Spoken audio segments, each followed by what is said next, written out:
ये कहानी एक ऐसे विक्टिम की है जो परफेक्ट क्राइम का शिकार हुई। सब कुछ प्लान्ड था। कब, कैसे मारना है, कैसे सबूत मिटाने हैं, हर चीज बारीकी से सोची गई थी। आप सोचोगे मुझे ये सब कैसे पता? मैं ही हूं जिसे मारने के लिए ये चक्रव्यूह रचा गया था।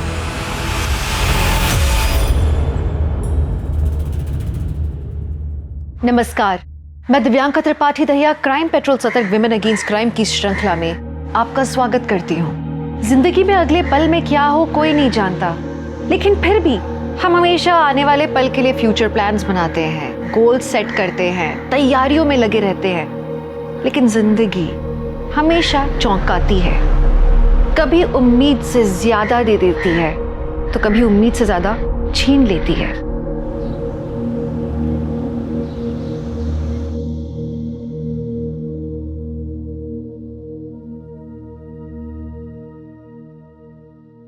राम राम सा। सरिता रसोई में आप सबरो स्वागत है। आज हमारी रसोई में बनेगा राजस्थान रो पारंपरिक भोजन, दाल बाटी और चूरमा। तो शुरू करते हैं। दाल बाटी बनाने के लिए अनूप क्या कर रहा है? वीडियो खराब कर दिया मेरा। अरे माँ, वीडियो तो रिकॉर्ड भी नहीं हो रही है। हाँ? कैमरे में मेमोरी कार्ड ही नहीं है। मतलब कुछ भी रिकॉर्ड नहीं हुआ ना। अनूप भैया, कौन मानेगा कि मम्मी के चैनल पे 7 मिलियन सब्सक्राइबर्स हैं। हंसना बंद कर दीक्षा, कभी कभी हो जाती है गड़बड़। मुझे तो बस खाना बनाना आता है। सरिता, ये लो गुजिया बनाने का सारा सामान। कल बढ़िया सी वीडियो बनाना गुजिया की। हाँ, वो भी मेमोरी कार्ड डाल के। सरिता, फिर गलती की। एक बार अच्छे से सीख लो ना। चलो मैं सिखाता हूं, आओ। हाँ वाह पापा, सो स्वीट। पापा, आप सच में माँ की बहुत केयर करते हैं। बेटा, वाइफ हैप्पी हो ना तो लाइफ हैप्पी हो जाती है।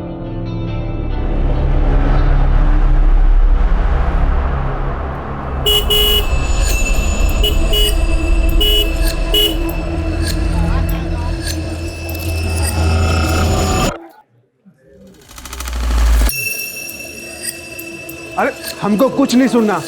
जब तक हमारी बात बैंक के मैनेजर प्रीतम से नहीं होती तब तक हम यहाँ से नहीं जाएंगे। क्यों भाइयों? नहीं जाएंगे, नहीं जाएंगे। बुला के लेके आओ। नहीं जाएंगे। बाहर भी इतनी भीड़ जमा है, क्या चाहिए इन लोगों को? एक मिनट भाई लोगों, एक मिनट। हाँ देखो, थे लोग कतई भी परेशान ना हो।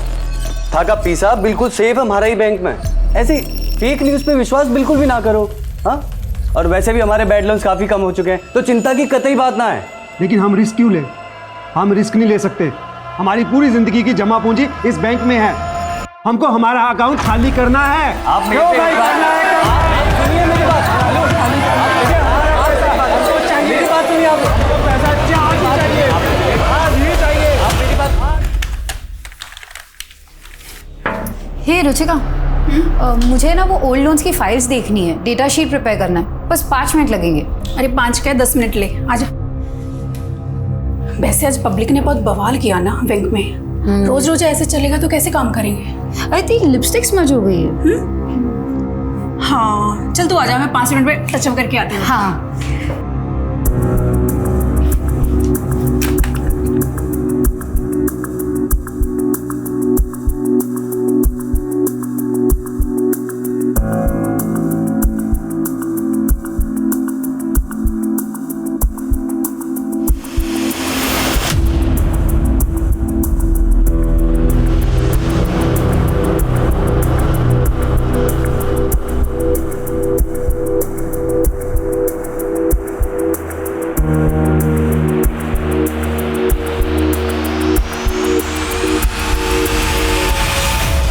हो गया?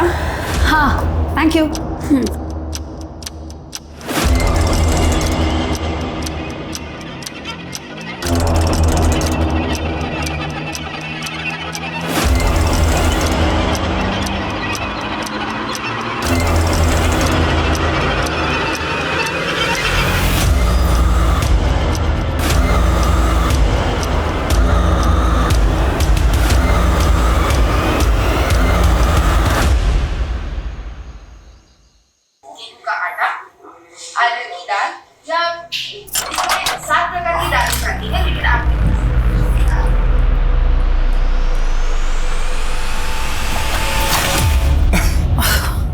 डरा दिया तुमने। तुम तो कल आने वाले थे ना। ठीक है, चला जाता हूँ, कल आता हूँ। अच्छा मिस्टर पतिदेव, मैं दिन गिनती हूँ तुम्हारे आने को, तुम चले जा रहे हो। मैं भी तुम्हें बहुत मिस कर रहा था। बाय द वे, मैंने तुम्हारे लिए स्पेशल डिश बनाई है। रियली? वाओ, क्या बनाया तुमने मेरे लिए? दाल बाटी। वो रसोई वाली औरत का वीडियो देख के? हाँ, वो मुझे बहुत पसंद है ना, मतलब वो उसका खाना बनाने का स्टाइल। एक नंबर के फ्लर्ट हो ना तुम। Thanks for complement. फ्रेश हो जाओ।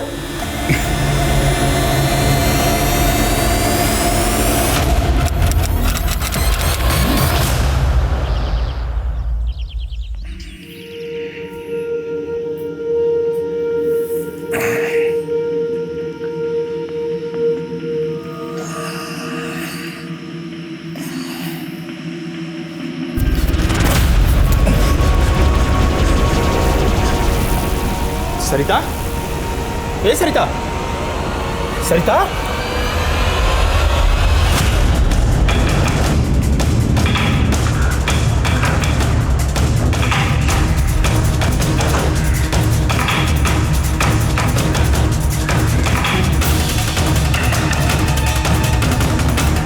सर, विक्टिम का नाम सरिता अग्रवाल है।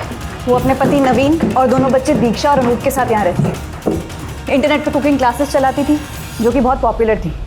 सर, लगता है मौत जहर खाने की वजह से हुई है। रूम में और किचन में जितनी भी खाने की चीजें लैब में भेजो। Okay sir. सर, शायद ये सुसाइड का केस है।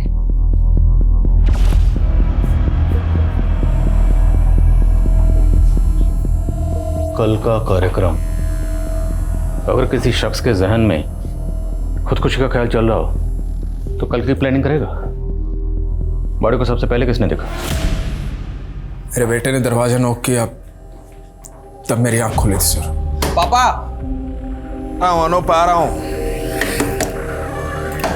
क्या हो बेटा? पापा, जयपुर के लिए 2 कैब चाहिए थी माथुर जी को, और ये डिटेल्स भेजी। मामा, तो आपकी बीवी की लाश तो ऊपर बेडरूम में ही पड़ी हुई, बिल्कुल बेड के पास। जगह जगह जिस तरह से उन्होंने वॉमिट कर रखा है, जाहिर है उनकी तबीयत रात को बहुत ख़राब हुई होगी, काफ़ी तड़पी होंगी, और आपको मदद के लिए भी बुलाया होगा। आपने कुछ नहीं सुना? मुझे नींद ना आने की प्रॉब्लम है सर। नींद की गोलियां लेके सोता हूँ, शायद इस वजह से कुछ सुनाई नहीं। नहीं सर, कल रात तक तो सब कुछ ठीक था। खाना तुम्हारी मम्मी ने बनाया था? जी मैम। तो क्या आपकी मम्मी ने कोई पर्टिकुलर चीज़ खाई थी जो सिर्फ आपकी मम्मी ने खाई? तुम्हारी मम्मी को कोई तकलीफ थी, कोई परेशानी, डिप्रेशन? नहीं मैम। क्या वो सुसाइड कर सकती हैं? नहीं, मम्मा सुसाइड कर ही नहीं सकती सर, ये इम्पॉसिबल है। उनके कितने बड़े सपने थे। वो अपने कुकिंग के चैनल को आगे बढ़ाना चाहते थे। वो भैया को और मुझे यूएस भेजना चाहते थे हायर स्टडीज के लिए। सब मम्मा सुसाइड नहीं कर सकती।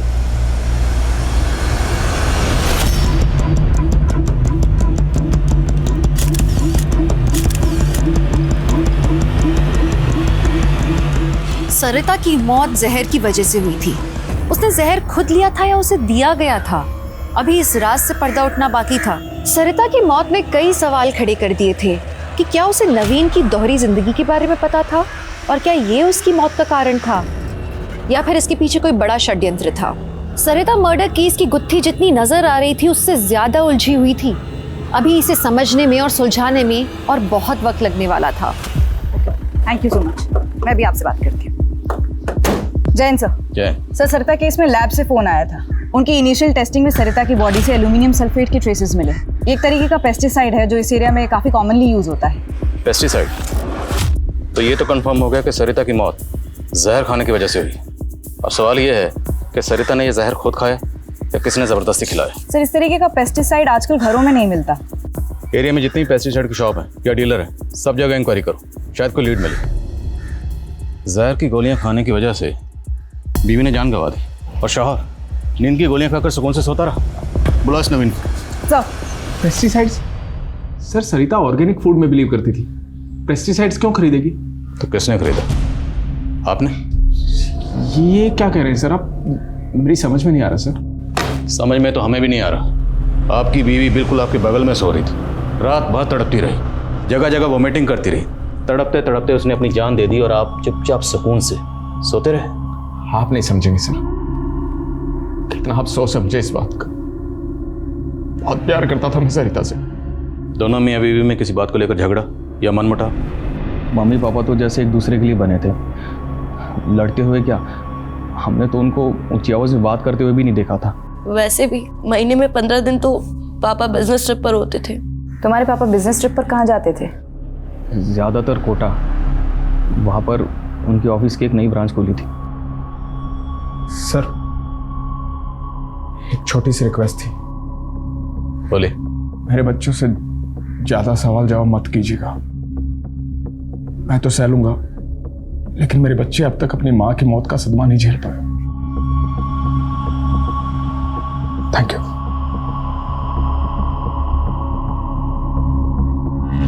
सर, नवीन अग्रवाल की कॉल डिटेल्स आ गई है। इस नंबर पे काफ़ी बातें हुई नवीन की। किसका नंबर है? मोनिका श्रीवास्तव, कोटा की रहने वाली है। पता लगाओ ये मोनिका श्रीवास्तव कौन है, डिटेल्स निकलो उसके। सर। लक्ष्मी, 2 साल के अंदर जयपुर में हमारी नौकरी लग जाएगी, फिर हम वहीं बस जाएंगे और हम शादी भी वहीं कर लेंगे। सुधीर, फिर से वही बात। मुझे नहीं लगता कि हमारी फैमिली हमारी शादी को मानेंगे। हम तुम्हें किसी हीरो हीरोइन की तरह भगा के लेके जाऊंगा तने। कापू, भाग यहाँ से, मैं तेरे बाप को जाके सब बता देंगे हम। राम राम सा। आज मैं कोई रेसिपी नहीं बताने वाली। एक बेचैनी है जो आपके साथ बांटना चाहती हूँ। मुझे लगता था मेरी दुनिया में सब ठीक है, कोई दुख नहीं, लेकिन फिर अचानक मुझे पता चला कि मैं एक भ्रम में जी रही थी। जो सोचा था सब झूठ था। रिश्ता झूठा, प्यार झूठा, सब झूठ। मोनिका, काश तुम ना आती तो ये सब नहीं होता। जो कुछ भी हुआ तुम्हारी वजह से हुआ। तुमने तबाह कर दी मेरी जिंदगी। सर, सरिता इसी कैमरे से कुकिंग वीडियोस बनाती थी, इसी में हमें ये वीडियो मिला। तो ये वीडियो सरिता का आखिरी वीडियो था? नहीं सर, इसके बाद सरिता ने एक और कुकिंग वीडियो बनाया था, लेकिन इस वीडियो की तरह उसमें भी वो काफ़ी हताश लग रही थी। सुसाइड? पॉसिबल है। इस वीडियो में सरिता ने किसी मोनिका का जिक्र किया है और नवीन के कॉल रिकॉर्ड्स में भी किसी मोनिका का जिक्र है। मोनिका श्रीवास्तव। मोनिका श्रीवास्तव। क्या ये दोनों मोनिका एक ही हैं? और अगर हैं तो ये मोनिका श्रीवास्तव कौन है? सर, कोई मोनिका श्रीवास्तव से मिलने आई है। आप नवीन की पत्नी हैं? जी। नवीन पहले से शादीशुदा है, उसके 2 बच्चे हैं, ये सब पता है आपको? 4 दिन पहले ही पता चला। आपको सरिता के बारे में कैसे पता चला? मुझे कुछ दिनों से शक हो रहा था नवीन पर। फिर एक दिन जब वो बिजनेस ट्रिप का बहाना करके घर से निकला तो मैंने उसका कोटा से जयपुर तक पीछा किया। तो यहाँ जयपुर आने के बाद आप सरिता से मिली थी? जी। मुझे लगा था कि मेरे साथ धोखा हो रहा है, कि नवीन की जिंदगी में कोई और औरत आ गई है। बस सरिता से मिलकर पता चला कि 21 साल से तो वो उसकी बीवी है, दूसरी औरत तो मैं हूं। और जब आप सरिता से मिली और सरिता को आपके बारे में पता चला तो सरिता का रिएक्शन क्या था? सरिता, मेरी बात तो। नवीन, आप चुप रहिए। मोनिका, मेरे बच्चे कभी भी आते ही होंगे। मैं नहीं चाहती उनके सामने ये तमाशा। हम अंदर चलकर बात करते हैं। जी।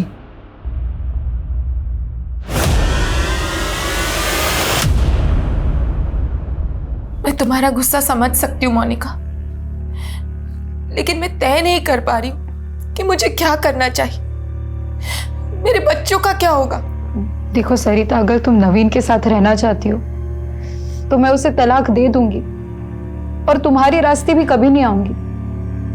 बस सरिता सोचो, क्या तुम नवीन के साथ सच में रहना चाहती हो? जिस इंसान ने हम दोनों को इतने टाइम से धोखा दिया, वो तो कल अपने बच्चों को भी धोखा दे सकता है। तुम आराम से इस बारे में सोचो और फिर फैसला लेना। और क्या फैसला किया सरिता ने? पता नहीं सर, पर मैंने अपना फैसला कर लिया था। मैं नवीन को छोड़ने वाली थी, और जितना मैं सरिता को समझी, मुझे लगता है वो भी नवीन के साथ नहीं रहती। वो सिर्फ और सिर्फ अपने बच्चों की वजह से असमंजस में थी। लेकिन सरिता का ये वीडियो तो कुछ और ही कहता है। मोनिका, जो कुछ भी हुआ तुम्हारी वजह से हुआ। तुमने तबाह कर दी मेरी जिंदगी। नहीं मैम, नहीं, ऐसा नहीं हो सकता। मुझे नहीं लगता कि सरिता को मुझसे कोई भी प्रॉब्लम थी। आई एम श्योर उसने इमोशन में आके ये सब कहा है।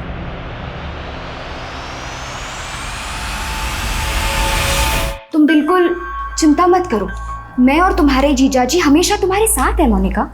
ये लीजिए, आप लोग नाश्ता कर लीजिए पहले।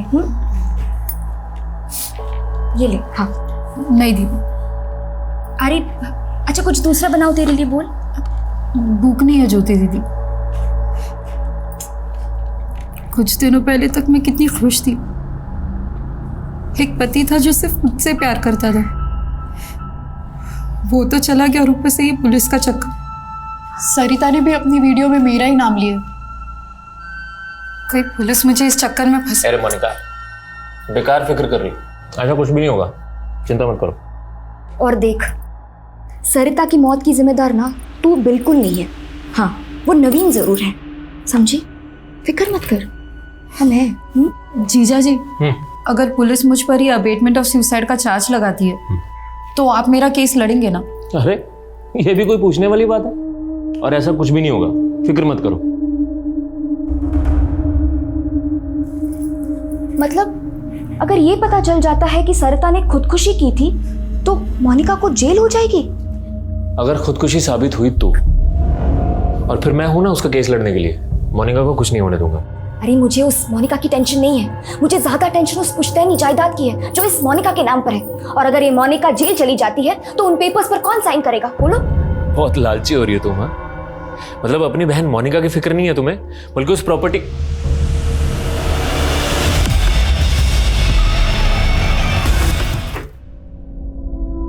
नमस्ते भाई साहब। नमस्ते। ये गुड्डू भाई से ना दवा भेजी। अंदर आजा। अंदर? अरे बड़ी रकम है, गिन के लेगा ना, चल आजा अंदर।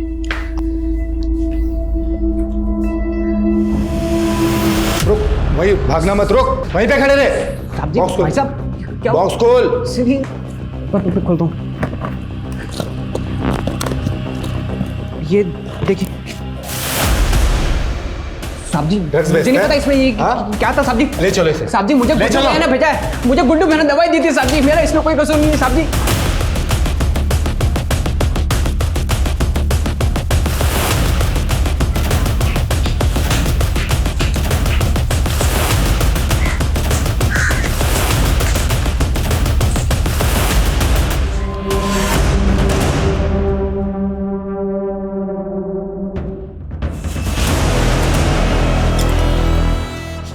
भैया कहाँ थे आप सारी रात?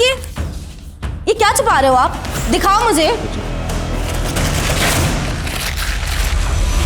सर, आप माँ को गुजरे हुए अभी 1 हफ्ता भी नहीं हुआ और आपने ये सब शुरू कर दिया।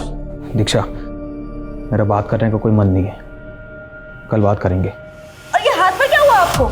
नहीं, कुछ नहीं हुआ, कुछ नहीं हुआ। Good night. भैया सुनो तो सही।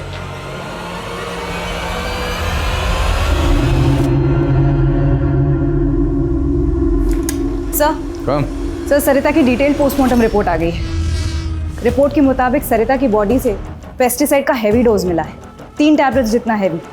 सर, ये पॉसिबल ही नहीं है कि इतना हैवी डोज खाने में मिलाकर दिया जाए और खाने वाले को पता ही ना चले। घर से ये फूड आइटम्स कलेक्ट किए, उसमें कुछ मिला? नहीं सर, किसी भी खाने की चीज़ में किसी भी तरीके का पेस्टिसाइड का ट्रेस नहीं मिला है। डॉक्टर्स का कहना है कि इतनी हैवी डोज लेने के बाद सरिता को वॉमिट होनी ही होनी थी, लेकिन वो कुंभकर्ण नवीन। तो हो सकता है सरिता को पेस्टिसाइड्स इस नवीन ने दी। सर, अगर ये नवीन कॉमन थ्रेड है तो मोनिका की मौत का पैटर्न बिल्कुल अलग है। वो तो होना ही था। 2 औरतों का कत्ल हुआ, और जिन 2 औरतों का कत्ल हुआ वो दोनों की दोनों नवीन की बीवियां हैं। अब अगर वो दोनों को एक ही पैटर्न से मारता तो सीधा सीधा शक इसी पे जाता, शातिर खिलाड़ी। अब इससे इसी के तरीके से पूछताछ करनी पड़ेगी। सर, मेरी नवीन की बेटी दीक्षा से बात हुई थी। उसका कहना है कि नवीन रात से घर ही नहीं आया। कहीं नवीन फरार तो नहीं हो गया है? सर, नवीन अग्रवाल आया। बापू, बापू मुझे माफ कर दे बापू, हमारे से गलती हो गई बापू। गलती तो मुझसे हुई है। उस दिन मैंने कुछ ज्यादा ही सख्ती बरत दी थी तुझ पर। बापू मैं जाएगा पानी।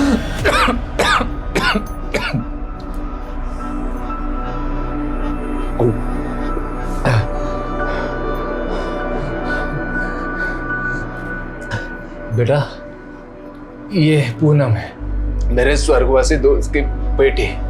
मेरी बीमारी में इसी ने मेरा ध्यान रखा है। इसका कोई नहीं है बेटा, इससे शादी कर ले, सुखी रहेगा तू। भागा नहीं था सर मैं, वो समझ में नहीं आ रहा था बच्चों का सामना कैसे करूं। अपने दोस्त ऋषिकांत के यहाँ रुक गया था, आप चाहे तो फोन करके कंफर्म कर लीजिए। पूरी तैयारी करके आए, पर कोई फायदा नहीं है, क्योंकि तुम्हारी दोनों बीवियों की मौत का प्राइम सस्पेक्ट तू ही है। बोल, क्यों मारा दोनों को? सर मैंने नहीं मारा सर। अरे मारा तो मुझे किस्मत ने है सर। 21 साल का था मैं, सिर्फ 21 साल का सर। मेरे राक्षस बाप ने उस सरिता को मेरे गले बांध दिया था।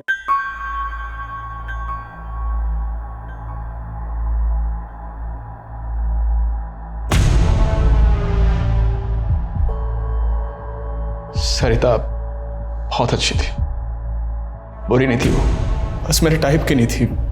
मुझे चाहिए थी कोई वेस्टर्न कपड़े पहनने वाली, अंग्रेजी बोलने वाली, जो मेरे साथ पार्टी में जा सके, जिसके साथ मैं बिजनेस आइडिया शेयर कर सकूं। इसलिए तूने मोनिका को फंसाया? मोनिका को मैंने नहीं फंसाया मैम, मोनिका ने मुझे फंसाया। हाँ ठीक है, वो मुझे पसंद थी, मेरे टाइप की थी, लेकिन वो मुझे बहला के कमरे पे ले गई सर। उन दिनों वो चल रहा था, मैंने मजबूरी में शादी की उससे। अगर तू सच्चा था तो पुलिस के पास क्यों नहीं गया? सॉरी टू से सर, आपको तो पता है पुलिस कितनी पार्शलिटी करती है, हमेशा औरतों की सुनती। रोना बंद कर, ये बता कि मोनिका से आखिरी बार कब मिला था? कल शाम को। यानी मोनिका की मर्डर वाली शाम को। मोनिका मेरी बात तो सुनो। I love you so much. तुम्हें नहीं पता मेरी शादी किस हालत में। नवीन स्टॉप इट, तुम्हारा एक और झूठ सहने की ताकत नहीं है मुझ में। मोनिका मैं मानता हूँ मेरी गलती है, I am so sorry, please मुझे माफ कर दो। तुम्हें तुम्हारी किए की सजा भुगतनी पड़ेगी, और जो तुमने मेरे साथ किया ना वो मैं कभी नहीं भूल सकती। मोनिका एक बार प्लीज प्लीज मेरी बात तो सुनो। मोनिका चिल्लाने लगी सर, वहाँ भीड़ इकट्ठा हो गई थी, मैं वहाँ से निकल गया। मैंने तो अगले दिन सुबह मोबाइल पर उसकी मौत की खबर देखी सर। तुम्हारी दोनों बीवियां मर चुकी हैं, और मरने से पहले जो आखिरी मैन उन्हें मिला था वो तू ही था जेंटलमैन। इत्तेफाक था सर, इसका मतलब ये थोड़ी मैंने उनका खून कर दिया। आप सबूत ढूंढिए सर, सबूत मिलेगा ही नहीं, क्योंकि मैं बेगुनाह हूं। सबूत तो सुरेखा। जैन सर। जी सर। नवीन, तुम्हारे भले के लिए कह रही हूँ, जो भी जानते हो सच सच बता दो, वरना इस केस में तुम बहुत बुरे फंसोगे। सुरेखा जी, एक आप ही हैं जिसको चिंता है हमारी। यहाँ एक काम कीजिए, अपना नंबर दे दीजिए, यहाँ से निकलते ही फोन करूंगा, साथ में डिनर करेंगे हम लोग। वैसे भी आपने बिना हथकड़ियों के मेरा दिल तो कैद कर ही लिया है। Sir postmortem report. Sir Monika की मौत गला, और वो भी उसी के दुपट्टे से। सर उसके ब्लड में अल्कोहल और स्लीपिंग पिल्स के ट्रेसेस भी पाए गए हैं। एक बात और सर, मोनिका के प्राइवेट पार्ट में सीमेंट के ट्रेसेस भी मिले। व्हाट? Yes sir. और बदन पे कोई खरोच या जोर जबरदस्ती के निशान? No sir. मोनिका के ब्लड में अल्कोहल और स्लीपिंग पिल के ट्रेसेस, मतलब जिस वक्त उसकी मौत हुई वो बुरी तरह से नशे की हालत में थी, कोई जोर जबरदस्ती नहीं हुई थी, रेप तो नहीं हो सकता। Right sir. और सर पोस्टमार्टम रिपोर्ट के मुताबिक उसने रात को कुछ भी नहीं खाया था सिवाय चने के। चना?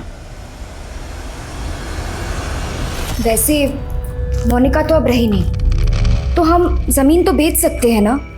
आप कोई बायर ढूंढ लो ना, जितनी जल्दी जमीन बिकेगी ना उतना हमारे लिए अच्छा होगा, है ना।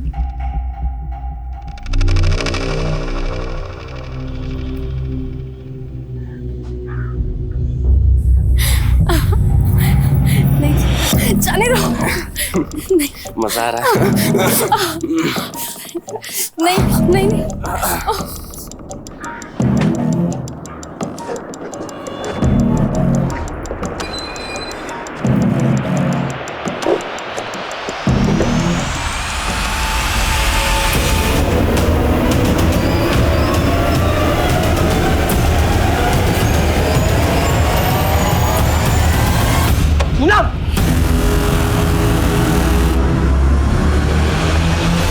सर ये नवीन तो बहुत ही कमीना इंसान है। न इसे अपनी दोनों बीवियों के मरने का दुख है, न अपने किए का पछतावा, और न दोनों बच्चों की फिक्र। सर निहायत ही मतलबी आदमी है, सिर्फ अपने बारे में सोचता है। हाँ, लेकिन हमारे पास इसके खिलाफ कोई ठोस सबूत नहीं है। बिना सबूत के उसे ज़्यादा वक्त तक यहाँ नहीं रख सकते। सर लेकिन हम उसे सर मोनिका की कॉल डिटेल्स। सर वारने से एक दिन पहले मोनिका की अजमेर के एक बैंकर से बात हुई, और सर उसने एक कैब ड्राइवर योगेंद्र को भी कॉल किया था। मेरी योगेंद्र से बात हुई है सर, उसने कंफर्म किया है कि वो मोनिका को अजमेर एक बैंक में लेकर गया था, और उसके बाद उसने यहाँ जयपुर लाकर उसे छोड़ दिया था। मोनिका वाज बैंकर, तो हो सकता है अजमेर अपने किसी बैंक के काम से गई हो। नहीं सर, यही तो इंटरेस्टिंग बात है सर। वहाँ वो अपने बैंक की ब्रांच में नहीं गई थी, किसी और ही बैंक में गई थी। मोनिका ने आखिरी कॉल किसे किया था? सर ज्योति को, मोनिका की बहन है सर, जयपुर में ही रहती है। रुक कमीने!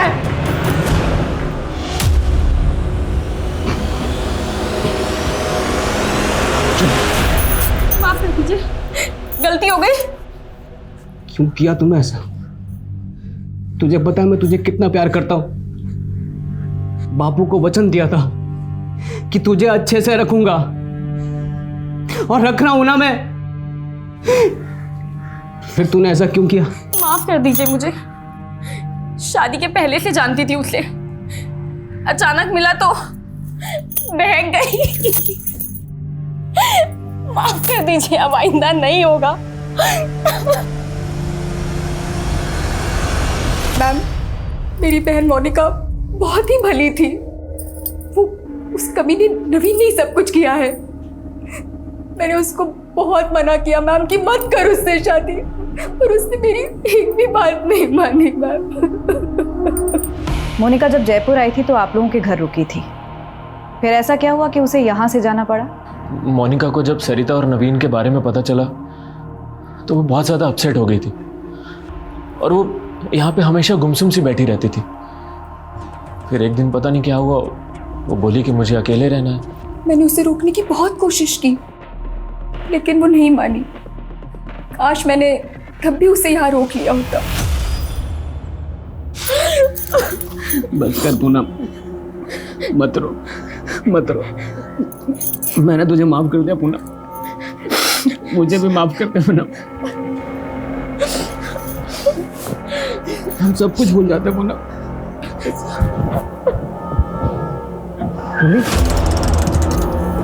सर यही छोड़ उसे। तू क्या कर रहे हैं यहाँ पे? देखा सर क्या किया इसने? सर ये सर रोज ही मारता है पूनम को, और सर मैं बचाने गया तो मुझे भी मारा। तुम चुप क्यों हो पूनम, बताओ ना सर को। जी, ये मुझे बहुत पीटता है, कभी बेल्ट कभी चप्पल जो दिख जाए। पूनम नाटक मत कर सर, हमारी ले जाओ इसे। इसका कोई प्लान है सर? इसका कोई प्लान है सर? सर मेरी बात तो सुनिए सर।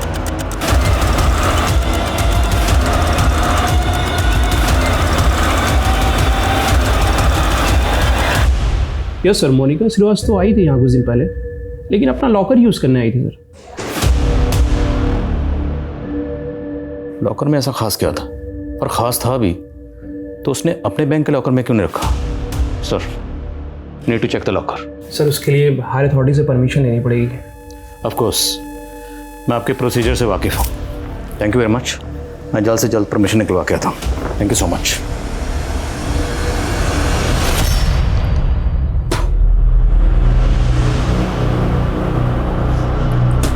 क्या कर रहे हो भाई साहब? अबे शुगर मना, तेरे मुंह पे नहीं दूंगा मैंने। सो जा कंबल ओढ़कर। तो गुंडा कर दिए, साहब जी ने जाके बोल दूंगा मैं। अबे गुंडा बोला मेरे को? सर पे चोट लगने की वजह से उसे जेल से अस्पताल में शिफ्ट किया गया। दूसरी ओर मोनिका के केस में जयपुर से अजमेर पहुंची पुलिस को फाइनली मोनिका का लॉकर खुलवाने की परमिशन मिली, और एक ऐसा एंगल सामने आया जिसके बारे में पुलिस ने पहले सोचा ही नहीं था।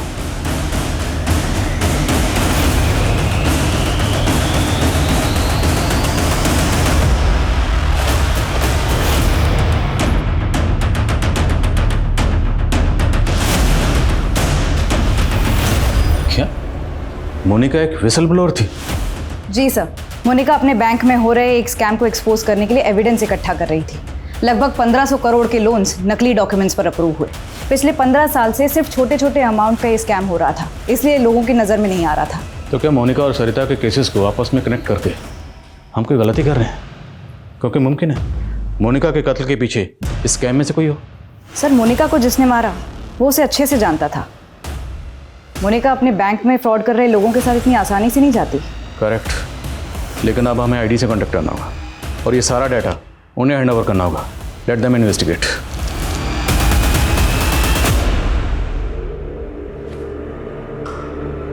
देख रहे काम कर रहा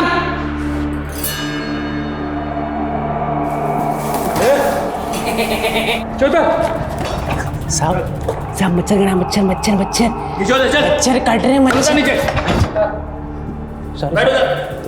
माफ कर दो साहब। वो पूनम पूनम पूनम पूनम पूनम पूनम हमारी बीवी है साहब, हमारी बीवी है।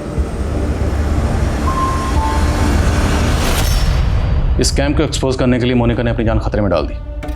नाउ इट्स योर रिस्पॉन्सिबिलिटी कि मोनिका ने जो मिशन अधूरा छोड़ा उसे आप अंजाम तक पहुंचाएं। डोंट वरी आदिल, हम इस केस की तह तक जाएंगे और इस केस में शामिल जितने भी लोग हैं उन सबको सजा दिलवाएंगे।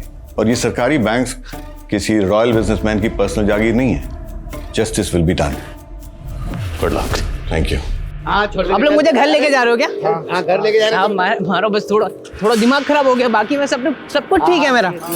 हमारी बीवी है ना पूनम, पूनम उसकी कसम मैंने घर लेके जा रहे हो।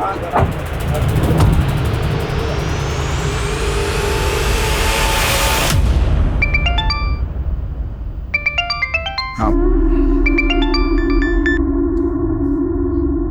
सॉरी मेरी जान, बहुत दिन हो गए ना बात हुए, लेकिन जल्दी मिलने आ रहा हूँ मैं। अब कोई जरूरत नहीं आने की। मैंने तुमसे शादी इसलिए नहीं की थी कि तुम मुझसे बार बार दूर जाओ। बहुत हो गया अब। ये सोच लेना कि मैं तुम्हारे लिए मर चुकी हूँ। मैं जा रही हूँ घर छोड़ के।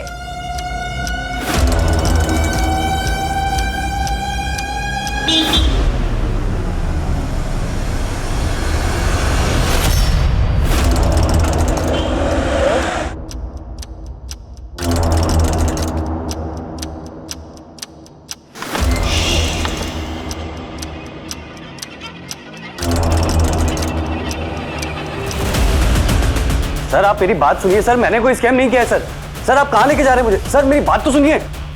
अरे ज्योति, हाँ अरे डील हो गई है फाइनल, कल पैसा मिल जाएगा हमें एडवांस। अच्छा हाँ सर, अशोक नाम का एक कांस्टेबल है जो उसे यहाँ पोस्टिंग होकर आया है। सर उसने एक मर्डर केस के बारे में बताया। सर ये 10 साल पुराना केस है।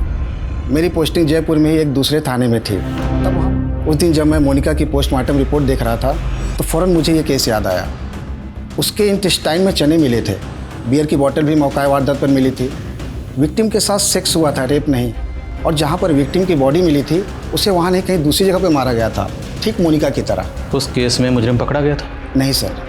जब तक ये केस सॉल्व नहीं हो जाता हम चैन से नहीं बैठेंगे। आई थिंक हमें इस केस को देखने का नज़रिया बदलना पड़ेगा।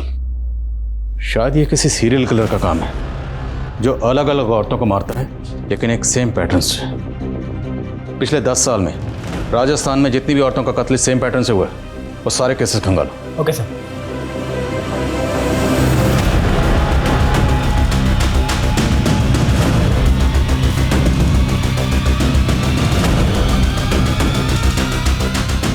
सर टोटल 6 केसेस मिले हैं। 2004 में 1, 2008 में 2, 2010 में 2 और 2017 में 1।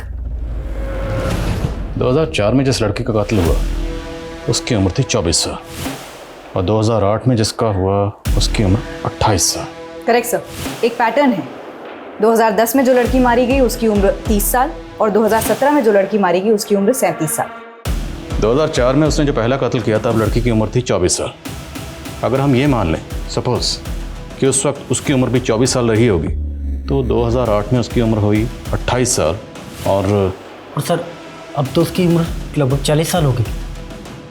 सर अगर मोनिका से जुड़े हुए केस में लोगों को देखें तो उसके जीजा कैलाश और पति नवीन दोनों लगभग 40 के आसपास थे। पता लगाओ क्या नवीन और कैलाश का क्राइम सीन से कोई कनेक्शन है? आई थिंक अब हमारा तीर निशाने पर लगने ही वाला है।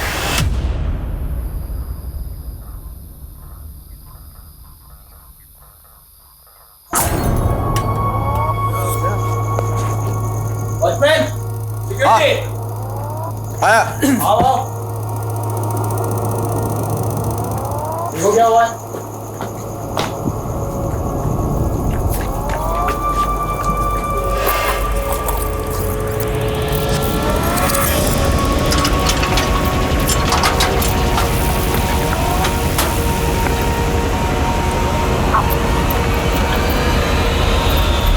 सर, खबरियों से पता चला मोनिका और ज्योति के पास एक पुश्तैनी जमीन थी जो अब ज्योति और कैलाश मिलकर बेच रहे हैं।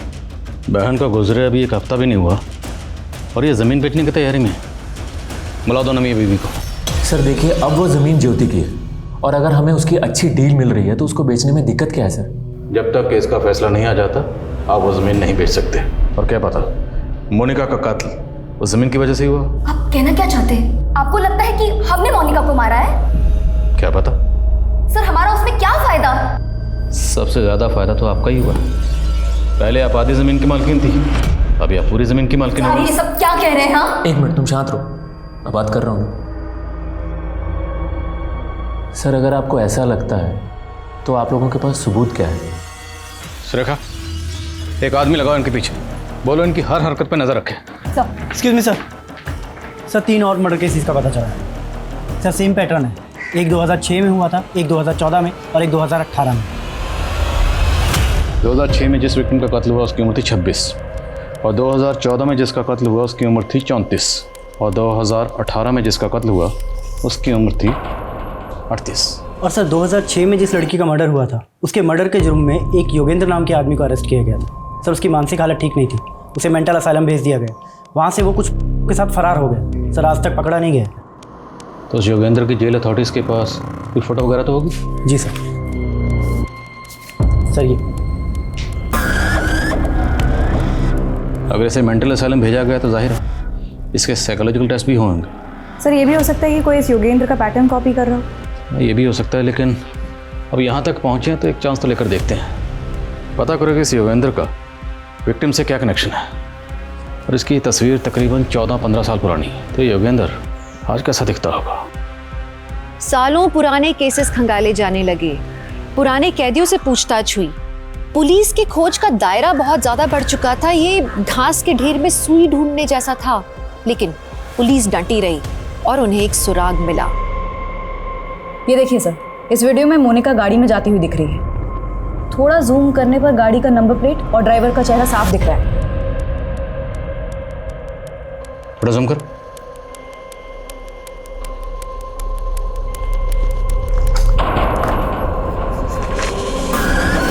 चौदह 15 साल पहले योगेंद्र कुछ ऐसा दिखता था और अब दोनों तस्वीरों को गौर से देखो, मैच कर रही? सर लग तो रहा है। इस गाड़ी की डिटेल निकलो, पता करो ये गाड़ी किसकी, तुरंत। सब आकृति मैडम। जी सर, कार के ओनर का पता चल गया है, उसी की प्राइवेट टैक्सी है, यहीं जयपुर का है। मैडम जी, आप जयपुर में पहली बार आई है? जी। आप जयपुर आई हैं तो आपको हवा महल जरूर देखना चाहिए। सर अभी अभी मेरी कैब ऑनर से बात हुई है। उसका कहना है सीसीटीवी में जो मोनिका के साथ कैब ड्राइवर है उसका नाम दिलीप है, उसकी उम्र 40 साल है और हाँ थोड़ी देर पहले एक सवारी लेकर जोधपुर के लिए निकला है। इस दिलीप की तस्वीर जोधपुर हाईवे पर सब जगह सर्कुलेट करवा, सारे टोल नाका, सभी पेट्रोलिंग टीम, सबको अलर्ट भेजो। कहीं भी ऐसी कोई भी कार नजर आए हमें तुरंत इन्फॉर्म करें।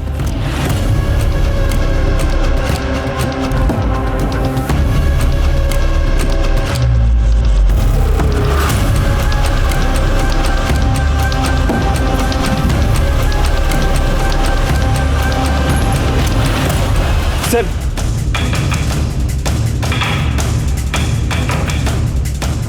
सर गाड़ी ने अभी अभी जोधपुर हाईवे से लेफ्ट टर्न लिया है। नजर रखो उस पर और फॉलो करते रहो उसे। Okay sir.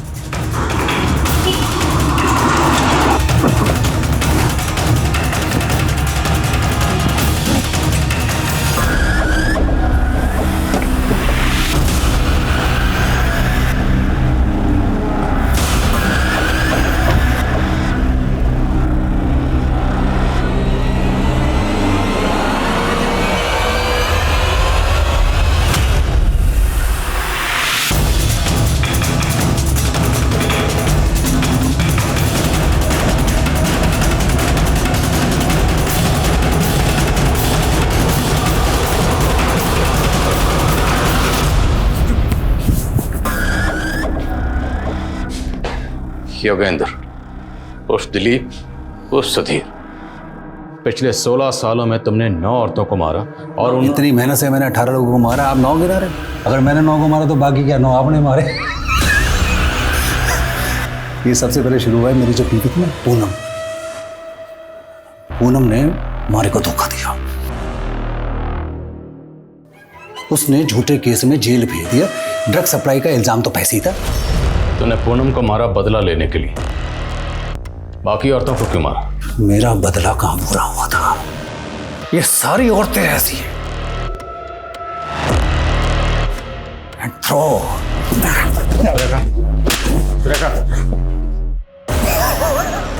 और जेल अथॉरिटीज ने तुझे जो मेंटल असाइलम भेजा था वो सब मैं जब पकड़ा गया तो ये तरकीब मुझे एक पुराने कैदी ने बताई। सब मैंने भी कमाल किया। ठीक है, काला बोला दीवार बोले।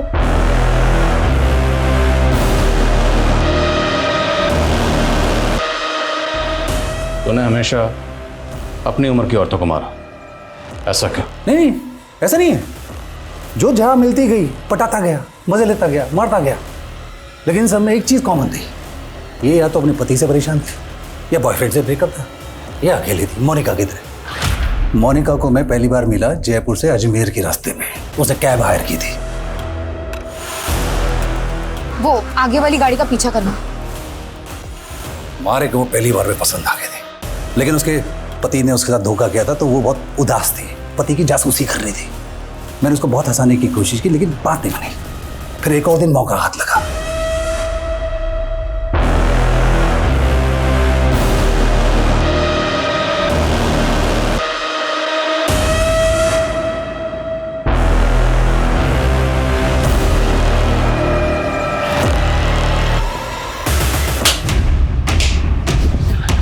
जेल अथॉरिटीज ने सही किया था जो तुझे मेंटल असाइलम भेजा, क्योंकि तेरी असली जगह वहीं है।